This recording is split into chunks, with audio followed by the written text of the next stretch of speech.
I'm just going to say it. Starting over is terrifying. I don't care how strong you are.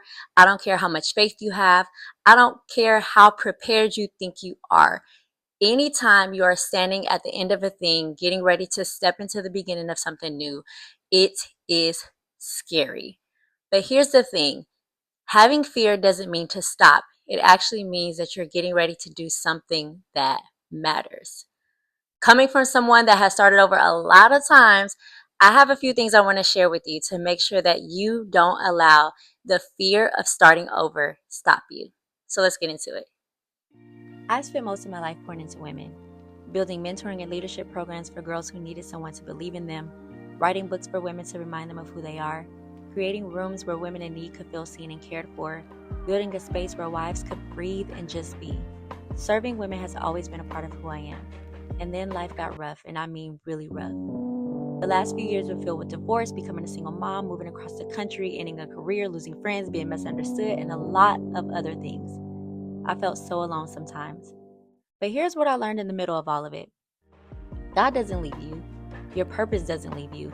And the women who need you, they don't go anywhere either. So I kept going.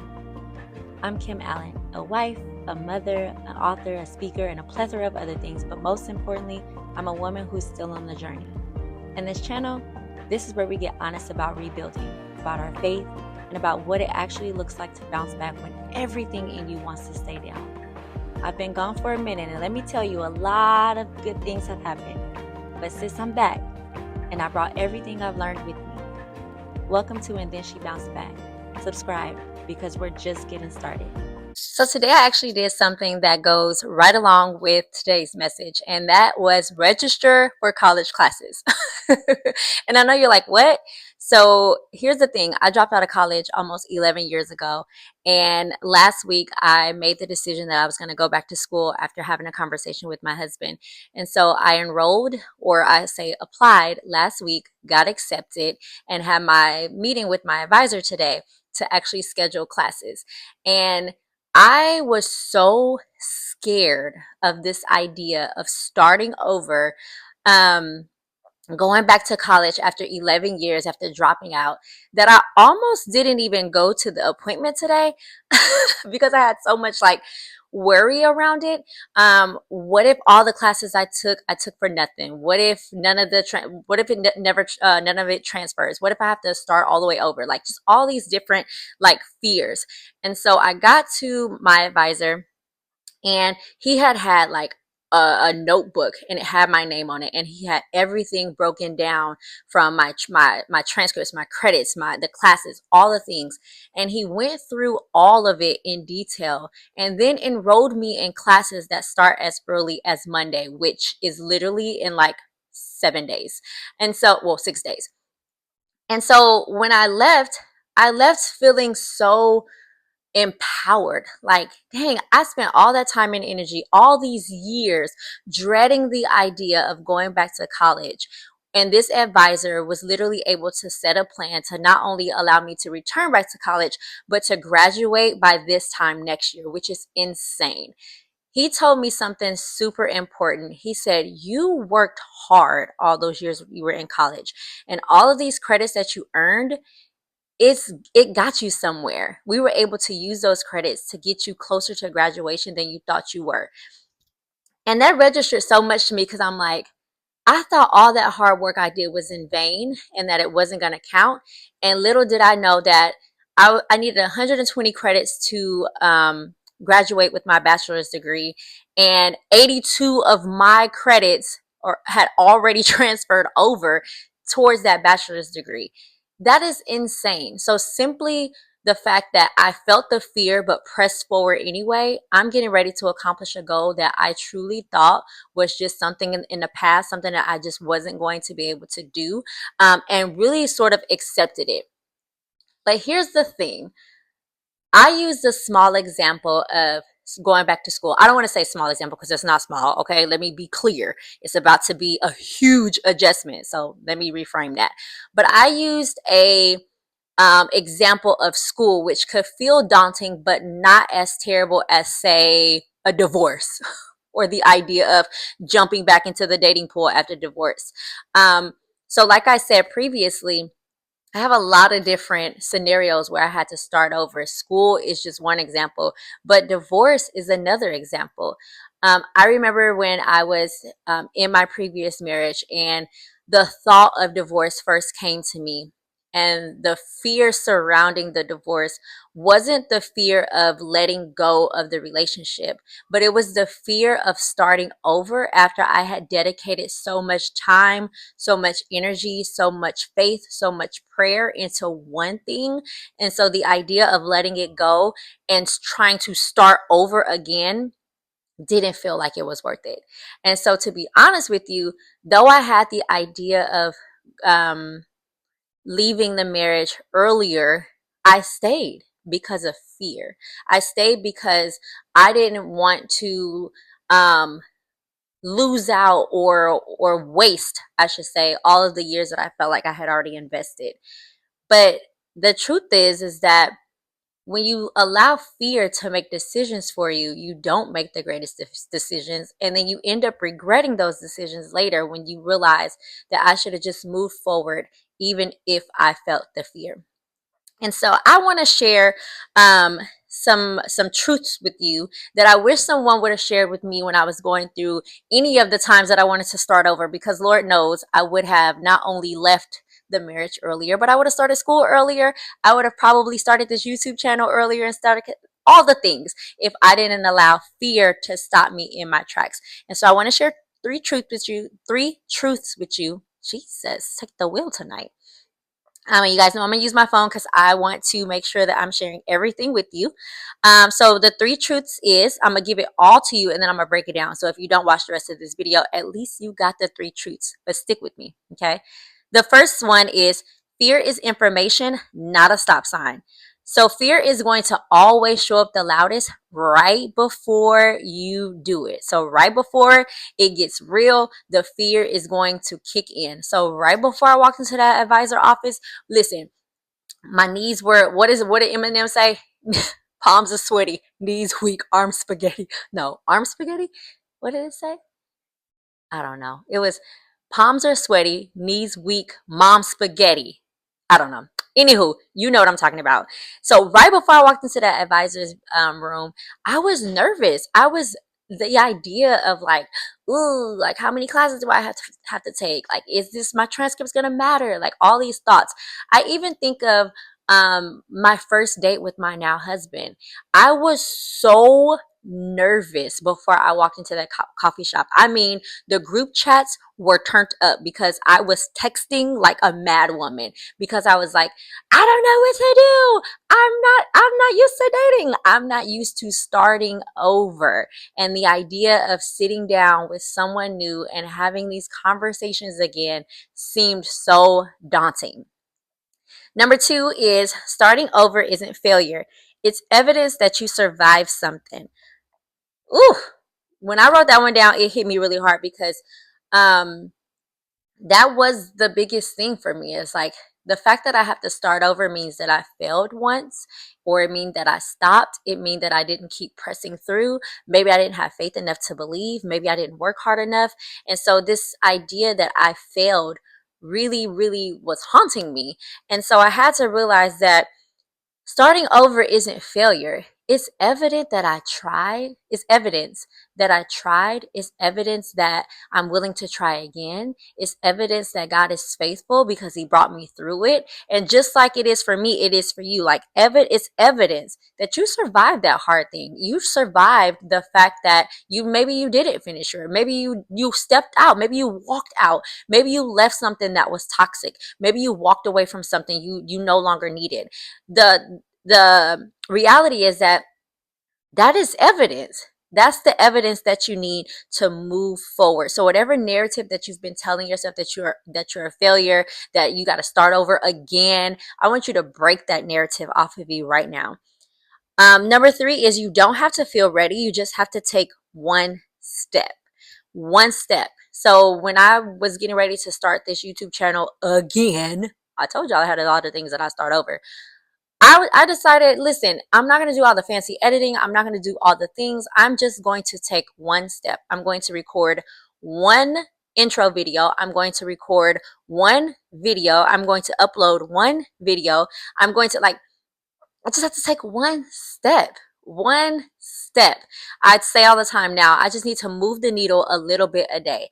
And so the same applies. It's like you don't have to feel ready. You don't have to feel ready to start school again. You don't have to feel ready to start that new job. You don't have to feel ready to get your finances together. That was another thing that I had to start over with, was my finances. After divorce, my finances were it was a lie. It was a mess. My credit score was trash, all the things. And I had to start over from scratch with all that. I had to pull my credit reports. I had to look at the stuff that was in collections. I had to call the collections people. I felt like a failure. I felt like I had spent all these years robbing Peter to pay Paul and do all these things. And now I have to start over from scratch to try and build my way up. But here's the thing. The one phone call led to another phone call, which led to a payment plan, which led to me saving money, which led to my credit score rising over 700. Like just taking one step, making the decision that my finances were important enough that I deserve to be a woman of wealth, making one step changed everything for my finances and everything else in my life. And so I don't want you to think like, I don't want you to believe that you have to be ready, that you have to have it all lined up, that everything has to be perfect. None of this is perfect. I'm just doing it because I truly believe that I have something on the inside of me that God has placed in me and he wants to get to you. And so I'm taking one step at a time, one video at a time, believing that God is going to meet me where I am to meet you where you are. So take the first step even when you feel the fear. I want to jump into something that's super important to me because y'all know Christ is my foundation. So without him, it's nothing. I thought it was interesting that fear is mentioned in the Bible, in the King James Version, 300 to 400 times, which is insane. So obviously, if it's mentioned that many times, the Lord knew that we were going to have some fears. He knew that there was going to be some things that rocked our boots, that shook us in our boots, right? He knew that there was going to be some things that we were going to have to start over and we were going to be afraid about.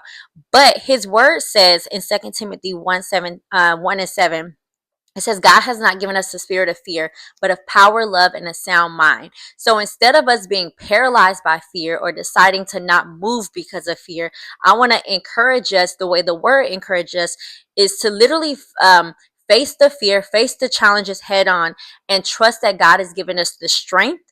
He's given us compassion. He's given us clarity. He's given us wisdom and a sound mind. And he's literally illuminating the path for us to move because the Lord has not given us a spirit of fear. And so if God has not given us a spirit of fear, then that must mean that the spirit of fear has come from the enemy. And we don't want nothing that the enemy has given us. And the great thing about the Lord is that if the enemy has given it to us, we have the authority to break it off of us. We have the authority to pray it off of us. We have the authority to literally get it up out of us. And so the spirit of fear will not live in us. We will walk in the boldness in which the Lord has given us, the power that the Lord has given us, because he has need of us. And we cannot fear this idea of starting over so bad that we miss out on the opportunity to do what the Lord is calling us to do. The Lord is calling you back to school. The Lord is calling you out into whatever it is that he's calling you to. He's calling you out of that relationship so he can give you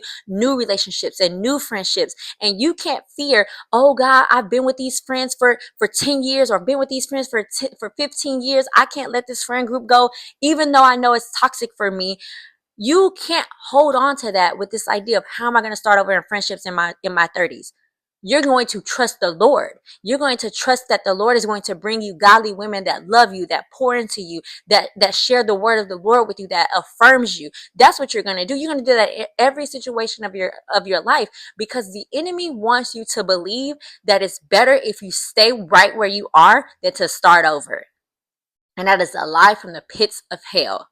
It is better to start over with the Lord, trusting and believing that he is guiding your path, than to stay stagnant where the enemy wants you. Ugh, I don't know how I got on there. But I want to ask one question before we get off of here. I want to ask you, what does staying stuck cost you? And what will moving forward open up? And so in my case, Being afraid to start over cost me 11 years of being out of school. It cost me 10 years in a marriage that I knew I wasn't supposed to be in. It cost me being in friendships I knew I should have walked away from a long time ago. It cost me my sanity. It cost me my peace. It cost me my joy. It robbed me, almost tried to rob me of my purpose. But by stepping into who God has called me to be and not allowing fear to control me any longer, I have now opened up the endless possibilities of what the Lord wants to do in and through my life. And so I want to encourage you to ask yourself these two questions and answer them as honestly as you can. All right, y'all. I want to end with this. I was in every single time I had to start over, I was scared, petrified. The idea of leaving California, sunny California, beautiful, hot, warm California, the place that hardly rains, California, the place where my community was and everything I was familiar with, the place that I had birthed and raised my kids. The idea of leaving that place, driving across the country and starting over in an unfamiliar territory was terrifying to me. It was terrifying to me. The 2 days that I drove across country was terrifying for me, but I did it anyway. I didn't allow the fear to paralyze me from literally allowing me to make the life-changing move that ultimately changed the trajectory of me and my children's life. I bought my first home here. I started my career here. I met my husband here. I've met new friends here, enjoyed had a new community here. There has been so many other blessings on the other side of fear. And so I want to encourage you that if you feel the fear of starting over, I want my life to be an example of what it looks like when you allow the Lord to start something new in you. I want you to write down this thing. What is the one thing you keep putting off because it scares you? I want you to write it down, and that's it. That's your one step. And then tomorrow, I want you to ask the Lord how He can help you overcome that fear. So let's get into prayer. God, I want to thank you for this moment with you. I want to thank you for the courage to speak through this video. I want to thank you for your daughter that's watching on the other side of here. Your daughter that may be paralyzed in fear. Your daughter that may be thinking or knowing that she needs to start over, but is terrified. God, I pray that you meet her right where she is, just like this video met her right where she is.